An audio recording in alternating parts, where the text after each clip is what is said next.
ಗಂಡ ಹೆಂಡತಿಯ ಜಗಳ ಉಂಡು ಮಲಗೋ ತನಕ ಅಂತ ದೊಡ್ಡವರು ಹೇಳ್ತಾರೆ. ಬಟ್ ಅತಿಯಾಗಿ ಗಂಡ ಹೆಂಡತಿ ಮಧ್ಯೆ ಈ ಜಗಳ ಯಾಕೆ ಬರೋಕ್ ಶುರು ಆಗತ್ತೆ?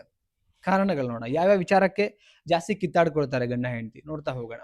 ಓಕೆ, ಇದರಲ್ಲಿ ಮದುವೆ ಆಗಿರೋರ್ ವಿಡಿಯೋ ನೋಡ್ತಾ ಇದ್ರೆ ಸೊ ನಿಮಗೇನು ಅನ್ಸುತ್ತೆ ಅದನ್ನ ಕಮೆಂಟ್ ಮಾಡೋದನ್ನ ಮರಿಬೇಡಿ. ಅದಕ್ಕಿಂತ ಮುಂಚೆ ಸಬ್ಸ್ಕ್ರೈಬ್ ಮಾಡಿ ನೋಡಿ. ಆ್ಯಂಡ್ ಕೌನ್ಸಿಲಿಂಗ್ ಬೇಕಾ ನನ್ನ ಜೊತೆ ಮಾತಾಡಬೇಕು ನಿಮ್ಮ ರಿಲೇಶನ್ಶಿಪ್ ವಿಚಾರ ಅಂತ ಹೇಳಿದ್ರೆ ಸೊ ಕಾಂಟ್ಯಾಕ್ಟ್ ಮಾಡಿ. ಬಟ್ ಕೌನ್ಸಿಲಿಂಗ್ ಚಾರ್ಜಸ್ ಇರುತ್ತೆ. ಓಕೆ, ಫಸ್ಟ್ ಪಾಯಿಂಟ್ ಏನಂತ ಹೇಳಿದ್ರೆ ಮಾತುಕತೆ ಕೊರತೆ ತುಂಬಾ ಇರುತ್ತೆ.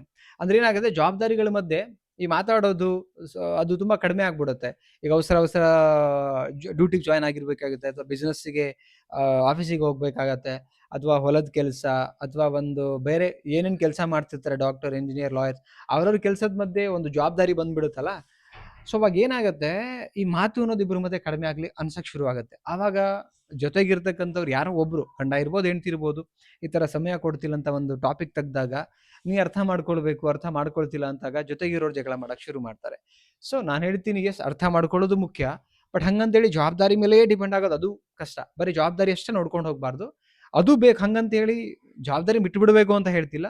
ಜವಾಬ್ದಾರಿಗಳ ಮಧ್ಯೆ ಒಂದು particular time, example Saturday or Sunday, ಯಾವುದೋ ಒಂದು ನಿಮಗೆ ಫ್ರೀ ಇರೋ ಟೈಮ್ ಅಟ್ಲೀಸ್ಟ್ ನಿಮ್ಮಿಬ್ಬರಿಗೋಸ್ಕರ ಮೀಸಲಿಟ್ಟಾಗ ಏನಾಗುತ್ತೆ, ಅವಾಗ ಈ ಗ್ಯಾಪ್ ಅನ್ಸಕ್ಕೆ ಶುರು ಆಗಲ್ಲ. ಈ ಮಾತುಕತೆ ಕೊರತೆಯಿಂದನೇ ಎಷ್ಟೋ ಒಂದು ರಿಲೇಷನ್ಶಿಪ್ಪಲ್ಲಿ ಸಂಬಂಧಗಳು ಮನಸ್ತಾಪ ಆಗಲಿಕ್ಕೆ ಸಾಧ್ಯ ಆಗುತ್ತೆ. ಆ್ಯಂಡ್ ದ ಸೆಕೆಂಡ್ ಪಾಯಿಂಟ್ ಏನಂತ ಹೇಳಿದ್ರೆ, ಕೇಳೋದಕ್ಕಿಂತ ಹೆಚ್ಚು ತೀರ್ಪು ಕೊಡೋದು. ಅಂದರೆ ಎಕ್ಸಾಂಪಲ್, ಒಬ್ರಿಗೊಬ್ರು ಅರ್ಥ ಮಾಡ್ಕೊಳ್ಬೇಕಂದ್ರೆ ಫಸ್ಟ್ ಕೇಳಬೇಕು. ನೀವು ಕೇಳ್ದಿರಾ ಜಸ್ಟ್ ಅವರಿಗೆ ಜಡ್ಜ್ಮೆಂಟ್ ಮಾಡೋದು, ನ್ಯಾಯ ಕೊಡೋದು, ವಾದ ಮಾಡೋದು, ಹೇಳ್ಬಿಡೋದು ನಿಂದಷ್ಟೇ, ಇದಕ್ಕೆ ಅಹಂಕಾರನೋ ಅಂತ ಹೇಳ್ತೀವಲ್ಲ ಒಂದು ಕಡೆ. ಸೊ ಫಸ್ಟ್ ಕೇಳಿ. ನೀವು ಯಾವಾಗ ಕೇಳ್ತೀರಿ ಕೂತ್ಕೊಂಡು ಅಟ್ಲೀಸ್ಟ್ ಒಂದು 10 ನಿಮಿಷ, ಆವಾಗ ಅವರು ಹೇಳೋರ ಮನಸ್ಥಿತಿಗೂ ನನ್ನ ನೋವು ಕೇಳ್ತಾ ಇದ್ರಲ್ಲಪ್ಪ ಅಟ್ಲೀಸ್ಟ್ ಅಂತ ಒಂದು ಗೊತ್ತಾಗತ್ತೆ. ನೀವು ಕೇಳೋಕೆ ಶುರು ಮಾಡಿ. ಕೇಳಿದಿರ ಏನೇನೋ ಮಾತಾಡೋಕ್ಕೂ ಹೋಗಬೇಡಿ. ಇದರಿಂದನೂ ಕೂಡ ಗಂಡ ಹೆಂಡತಿ ಮತ್ತು ಜಗಳಗಳು ಬರಲಿಕ್ಕೆ ಶುರು ಆಗುತ್ತೆ. Okay, second point. And third point ಏನಂತ ಹೇಳಿದ್ರೆ, ನಂಬಿಕೆ ಕೊರತೆ.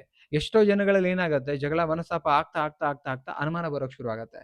ಇವ್ರು ಸಮಯ ಕೊಡಲ್ಲ ಅಂತ ಇವ್ರು ಜಗಳ ಮಾಡಿರ್ತಾರೆ, ಅವರು ನನ್ನ ಅರ್ಥ ಮಾಡ್ಕೊಳ್ತಾ ಅದು ಜಗಳಗಳಾಗತ್ತೆ. ಅದು ಅಲ್ಲಿಗೆ ಹೋಗುತ್ತೆ ಅಂದರೆ ಫೈನಲಿ ಅನುಮಾನಕ್ಕೆ ದಾರಿ ಮಾಡಿಕೊಡುತ್ತೆ.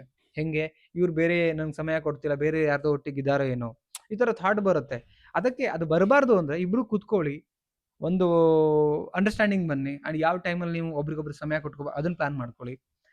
ಆ್ಯಂಡ್ ಜವಾಬ್ದಾರಿಗಳನ್ನು ನಿಭಾಯಿಸೋದು ಅದನ್ನು ಪ್ಲಾನ್ ಮಾಡ್ಕೊಳ್ಳಿ. ಆವಾಗ ಏನಾಗುತ್ತೆ, ಈ ಥರ ಪ್ರಾಬ್ಲಮ್ಮೇ ಬರಲ್ಲ ಅವಾಗ. ಸೊ ನನ್ನ ಪ್ರಕಾರ ನೀವು ವೀಕ್ಲಿ 1 ಟೈಮ್ ಆದರೂ ಅಟ್ಲೀಸ್ಟ್ ಒಂದು ಕಂಪ್ಲೀಟ್ ಸಮಯ ಕೊಟ್ಟು ಹೊರಗಡೆ ಎಲ್ಲೋ ಔಟಿಂಗ್ ಹೋಗಿ ಬಂದು ನಿಮ್ಗೆ ಒಬ್ರಿಗೊಬ್ರು ಸಮಯ ಕೊಟ್ಟಾಗ ಏನಾಗುತ್ತೆ, ಒಂದು ಕಾನ್ಫಿಡೆನ್ಸ್ ಬಿಲ್ಡ್ ಆಗ್ತದೆ. ಕೆಲವರು ಆ ಸಮಯನೇ ಕೊಡೋಕೆ ಹೋಗಲ್ಲ, ಅವರಾಯ್ತು ಅವ್ರ ಕೆಲಸ ಆಯ್ತು ಜವಾಬ್ದಾರಿ ಅಷ್ಟೇ ಮಾಡಿಬಿಡ್ತಾರೆ. ಸೊ ಏನಾಗುತ್ತೆ, ಜವಾಬ್ದಾರಿ ಒಟ್ಟಿಗೆ ಈ ಜವಾಬ್ದಾರಿನೂ ಮುಖ್ಯ ಇರುತ್ತೆ, ಅದನ್ನು ಮರಿ ಕೂಡ್ದು actually. Okay, and the next point ಏನಂತ ಹೇಳಿದ್ರೆ, ಹಣಕಾಸಿನ ಸಮಸ್ಯೆಗಳು. ಎಷ್ಟೋ ಜನ ಏನು ಮಾಡ್ತಾರೆ, ಹಣಕಾಸಿನ ವಿಚಾರದಲ್ಲಿ ಹಣಕಾಸು ಚೆನ್ನಾಗಿರ್ಬೇಕಾದ್ರೆ ಪ್ರೀತಿಗೆ ಕನೆಕ್ಟ್ ಆಗಿಬಿಡ್ತಾರೆ. ಹಣಕಾಸಿನಲ್ಲಿ ಏರುಪೇರಾದಾಗ ಎಷ್ಟೋ ಜನ ಬಿಟ್ಟು ಹೋಗಕ್ಕೆ ಶುರು ಮಾಡ್ತಾರೆ, ಮರ್ಯಾದೆ ಕೊಡ್ದಿರ ಮಾತಾಡೋಕ್ಕೆ ಶುರು ಮಾಡ್ತಾರೆ, ಅಥವಾ ಬೇರೆ ಪಕ್ಕದ ಮನೆಯವರಿಗೆ ಇನ್ನೊಬ್ಬರಿಗೆ ಕಂಪ್ಯಾರಿಸನ್ ಮಾಡ್ತಾರೆ. ಇಲ್ಲಿಂದ ಏನಾಗುತ್ತೆ, ಜಗಳಗಳು ಸ್ಟಾರ್ಟ್ ಆಗುತ್ತೆ. ನೋಡಿ, ನಾನು ಒಂದೇ ಹೇಳ್ತೀನಿ, ಹಸ್ಬೆಂಡ್ ಆ್ಯಂಡ್ ವೈಫ್ ಮಧ್ಯೆ ಯಾವುದೇ ಲೋ ಲೆವೆಲಿಗೆ ಬಂದರೂ ಅಥವಾ ಚೆನ್ನಾಗಿದ್ರೂ ಕೂಡ ಎರಡೂ ಎಕ್ಸೆಪ್ಟೆನ್ಸಿ ಮಾಡ್ಕೋಬೇಕು, ಯಾರಿಗೂ ಕಂಪ್ಯಾರಿಸನ್ ಮಾಡಬೇಡಿ. ಅದರಿಂದ ಜಗಳಗಳಾಗುತ್ತೆ. ಕಂಪ್ಯಾರಿಸನ್ ಮಾಡೋ ಅವಶ್ಯಕತೆ ಇಲ್ಲ. ಮನುಷ್ಯನಲ್ಲಿ ಲೈಫಲ್ಲಿ ಅಪ್ಸ್ ಆ್ಯಂಡ್ ಡೌನ್ಸ್ ಎರಡೂ ಬರುತ್ತೆ. ಎರಡೂ ಖುಷಿಯಾಗಿ ಸ್ವೀಕಾರ ಮಾಡುವಂಥ ಎರಡೂ ಮನಸ್ಥಿತಿ ಇಬ್ಬರಲ್ಲೂ ಇರಬೇಕಾಗತ್ತೆ. ಓಕೆ, ಅವಾಗ ಏನಾಗುತ್ತೆ, ಈ ಜಗಳಗಳು ಬರಲ್ಲ. ಬಟ್ ಜಗಳ ಬರೋದೇ ಹಣಕಾಸಿನ ಸಮಸ್ಯೆಗಳು ಏರಿಳಿತ ಆದಾಗ, ಒಬ್ರಿಗೂ ಸಮಾಧಾನ ಇಲ್ದಿರಂಗೆ. ಆ್ಯಂಡ್ ಈಗ ಹಸ್ಬೆಂಡ್ ದುಡಿತಾ ಇರ್ಬೇಕಾದ್ರೆ ಆ ಹಣಕಾಸಿನ ಪ್ರಾಬ್ಲಮ್ ಬಂದಾಗ ಇವ್ರು ಸಾಥ್ ಕೊಟ್ಟಿಲ್ಲ ಜೊತೆಗಿರೋ ಅಂದರೆ, ಅಲ್ಲಿ ಆಬ್ವಿಯಸ್ಲಿ ಏನಾಗುತ್ತೆ, ಏರಿಳಿತ ಆಗ್ಬಿಟ್ಟು ಗಂಡನಿಗೆ ಟಾರ್ಚರ್ ಅನ್ಸುತ್ತೆ, ಹೆಂಡತಿ ಬಯಕ್ಕೆ ಶುರು ಮಾಡ್ತಾಳೆ, ಇವೆಲ್ಲ ಅಲ್ಲೇ ಜಗಳಗಳು ಸ್ಟಾರ್ಟ್ ಆಗುತ್ತೆ. ಸೊ ಅದಾಗಬಾರ್ದು. Next point and the last point ಅಂದರೆ, ಕ್ಷಮೆ ಕೇಳದಿರೋ. ತಪ್ಪು ಮಾಡಿದಾಗ ಸಾರಿ ಕೇಳಲ್ಲ ಎಷ್ಟೋ ಜನ. ಆಯಿತು, ಐಮ್ ಸಾರಿ, ಗೊತ್ತಿಲ್ದಂಗೆ ಆಗೋಯ್ತು, ಅಥವಾ ಗೊತ್ತಿದ್ದು ಆಗೋಯ್ತು, ಐಮ್ ಸಾರಿ, ನೆಕ್ಸ್ಟ್ ಮಾಡಲ್ಲ. ಈ ಥರದ್ದು ಹೇಳಿದಾಗ ಏನಾಗುತ್ತೆ, ಸಣ್ಣ ಪದ ಅವರಿಗೆ ಬಿಡು, ಸಾರಿ ಕೇಳಿದ್ದಾರೆ, ನೆಕ್ಸ್ಟ್ ಮಾಡಲಿಕ್ಕಿಲ್ಲ, ತಿದ್ಕೋತಾರೆ ಅಂತ ಆ ಮನಸ್ಸಲ್ಲಿ ಅದೇನು ಮಾಡಿರೋ ತಪ್ಪನ್ನು ಕೂಡ ಆಚೆ ತೆಗೆದುಬಿಟ್ಟು ಮತ್ತು ಸರಿ ಹೋಗ್ತಾರೆ. ಈ ಕೆಲವರು ಸಾರಿ ಕೇಳಲ್ಲ. ಯಾಕೆ ಕೇಳಬೇಕು, ಎಲ್ಲ ತಂದು ಹಾಕ್ತಿರೋಳು ನಾನು. ಸೊ ಈ ಥರ ಥಾಟ್ ಬಂದಾಗ ಏನಾಗುತ್ತೆ, ಈಗೋ ಬಂದ್ಬಿಡುತ್ತೆ. ಯಾಕೆ ಸಾರಿ ಕೇಳಬೇಕು, ಹೇಳ್ದಂಗೆ ಕೇಳ್ಕೊಂಡು ಬಿದ್ದಿರಬೇಕು. ಈ ಥರ ಥಾಟ್ ಇರಬಾರ್ದು ಆ್ಯಕ್ಚುಲಿ.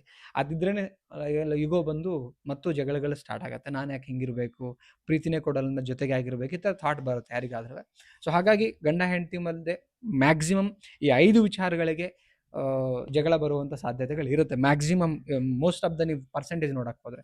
ಸ್ನೇಹಿತರೆ, ಇದರಲ್ಲಿ ಆಲ್ಮೋಸ್ಟ್ ಮ್ಯಾರೇಜ್ ಆಗಿರ್ತಕ್ಕಂಥವ್ರು ಈ ವಿಡಿಯೋ ನೋಡ್ತಿದ್ದೀರಿ. ಸೊ ನಿಮಗೇನು ಅನ್ನಿಸ್ತು ಕಮೆಂಟ್ ಮಾಡಿ ತಿಳಿಸಿ. ಇಷ್ಟ ಆದರೆ ಲೈಕ್ ಮಾಡಿ. ಆ್ಯಂಡ್ ಆದಷ್ಟು ಬೇಗ 50K ಆಗಲಿ ಸಬ್ಸ್ಕ್ರೈಬರ್ ಅಂತ ಹೇಳ್ತಾ ಮತ್ತೊಂದು ಟಾಪಿಕಲ್ಲಿ ಸಿಗೋಣ. Thank you so much. Bye.